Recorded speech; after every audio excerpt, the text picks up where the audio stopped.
Hello everyone, it's Colin with the Knox County Fire Bureau.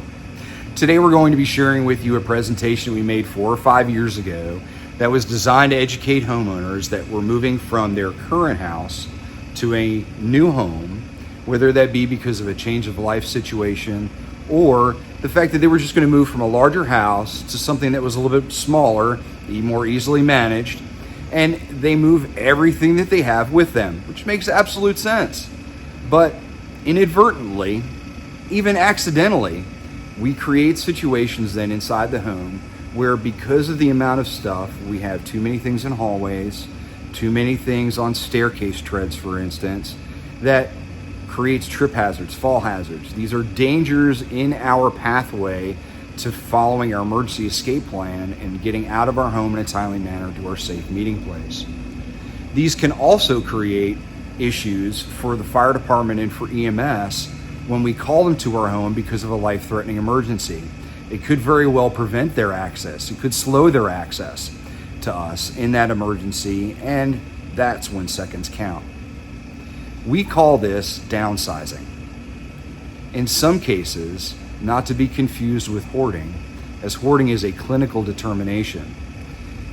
If you feel that a friend or family member does have issues, which could be hoarding, please seek help. Consult your family physician, consult local social service resources that may be in your community, whether locally, at the county, or even at the state level. Hello everybody, my name is Colin. I'm with the Knox County Fire Bureau, and today we're going to talk about fire loading, hoarding, and life safety. Now, please understand that hoarding is a clinical term, right? It's someone who has a diagnosable condition who may or may not be getting treated. So we're going to talk about hoarding generally using the term downsizing, moving from one larger place to one smaller place, and then sometimes the inadvertent collection of the things that you had in your old home, right, are now not able to fit neatly into your new, smaller, compact residence. Now, again, it is very easy for someone to call that hoarding. Understand, if you are concerned about someone, a family member, a friend who may be hoarding, please get professional assistance. Contact your family physician for help. Contact your local social service resources, whether they be in your own community, close to home, at the county level, or even at the state mental health level.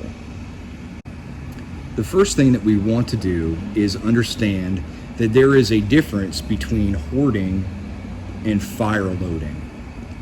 Hoarding as a collection, keeping things in large amounts that have an intrinsic value, something that's special to us because it's a memory, a treasure, right? That discarding those things could cause us distress. That would be hoarding.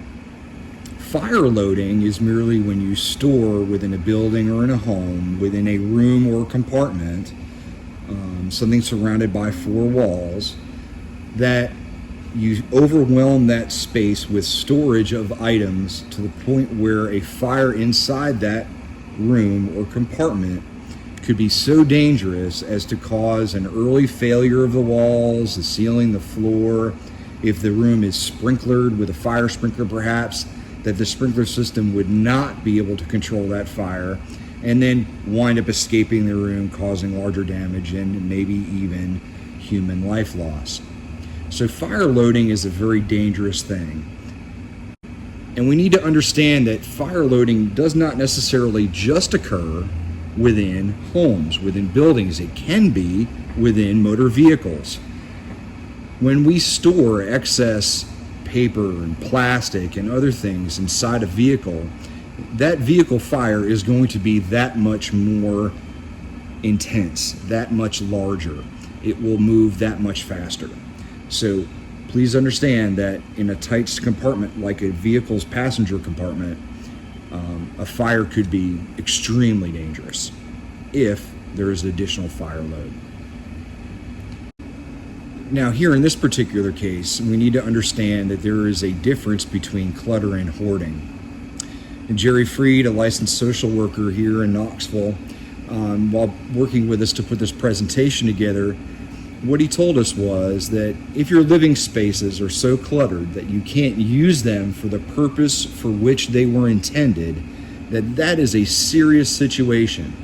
So in other words, if you have a bedroom that has all the right furniture in it, beds, closets, dressers, but because of the storage, you can't get to the bed, you can't use the dressers, the closets are completely full of things that aren't your clothes.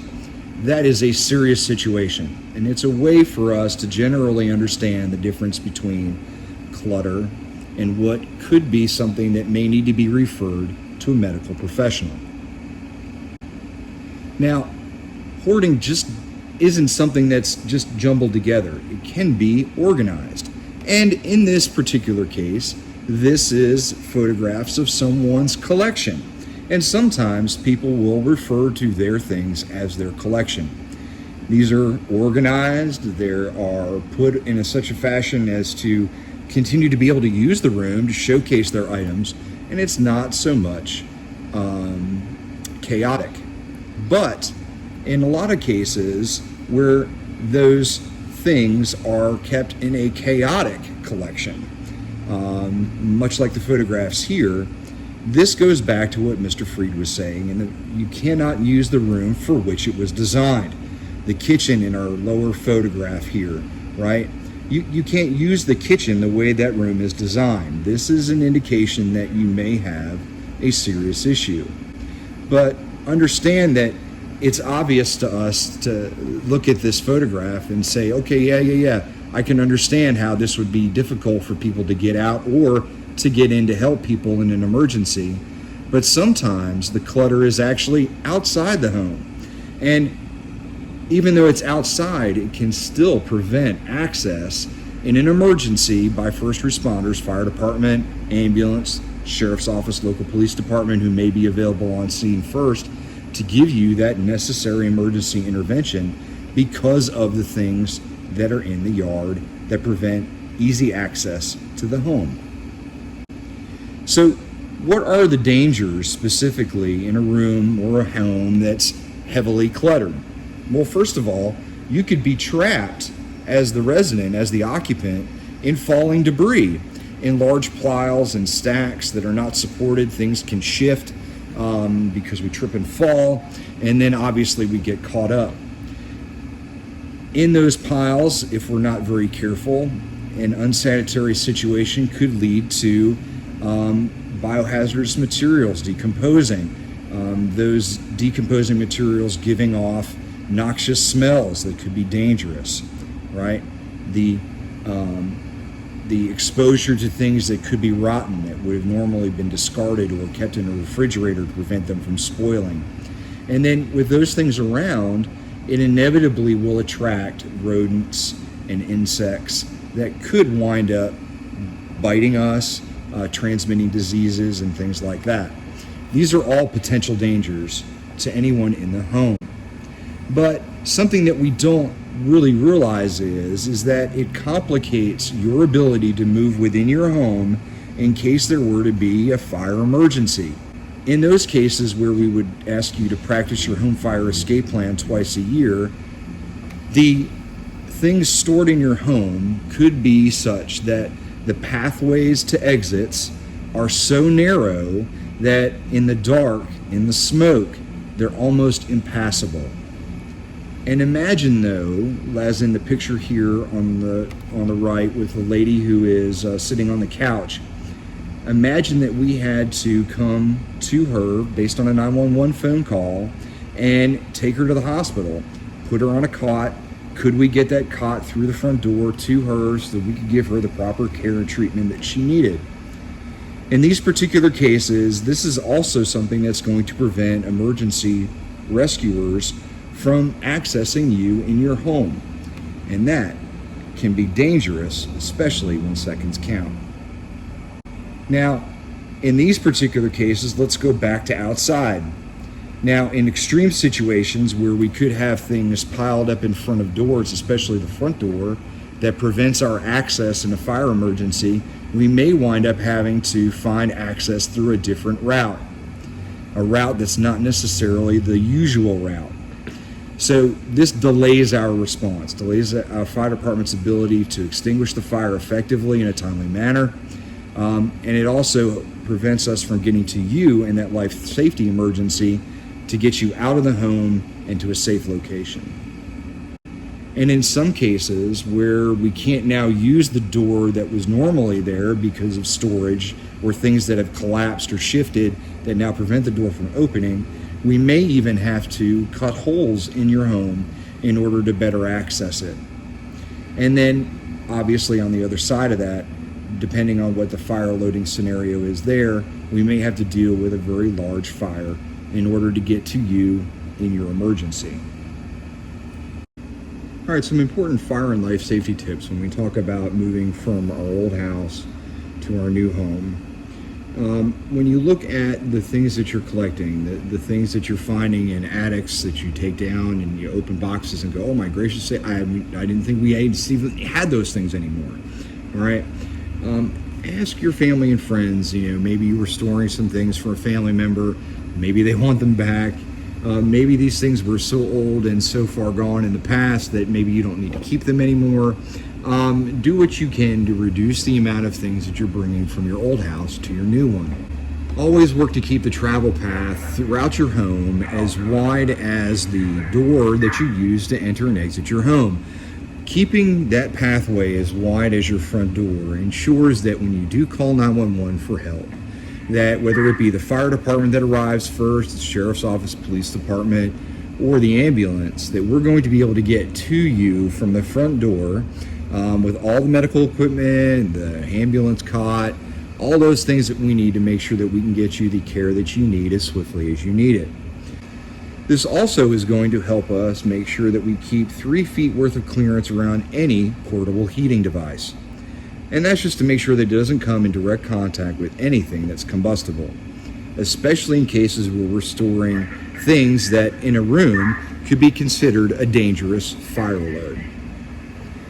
Do not let extension cords get covered by rugs and debris.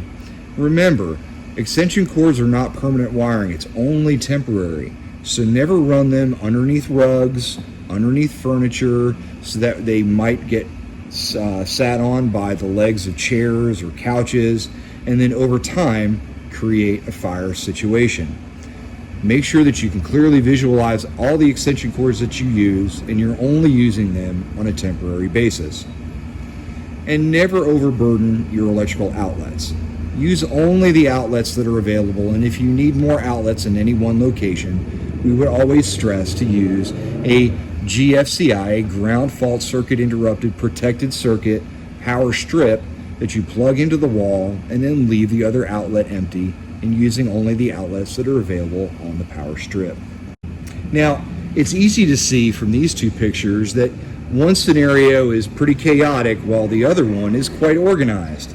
And this is surely possible with the help of family and friends or even a professional. So if you feel you need these resources, or if you feel someone that you know needs these resources, please seek that assistance. But obviously, in the after picture, it will be easier for us as emergency responders or as the home's occupant to escape that room in an emergency and make it clearly to the outside to our safe meeting place. Now, in a lot of cases, it's important to remember that when we talk about fire loading and life safety, it's about accessing the home. It's about understanding that not only do we need to get out safely in an emergency, but if we are injured and we need medical assistance, that assistance is going to be coming from outside the home. And can they get to the house, first of all? Can they get through the front door? And then can they get through the house to us in a timely manner so that we can get to the hospital to get the treatment that we need? Thinking about all these things and using some of the safety principles that we talked about inside the presentation are going to ensure that you have the best setup possible in your new home that's going to be as conducive as possible to make sure that you're getting out in a timely manner. And to make sure that we're keeping up with these things, practice your home fire escape plan at least twice a year. And at those times, make sure that you're testing your smoke alarms to make sure that they're sounding, that the batteries have been changed at least once a year, and that if there is a need to replace those every 10 years, that you are doing that to making sure that your smoke alarms are operating as best as possible.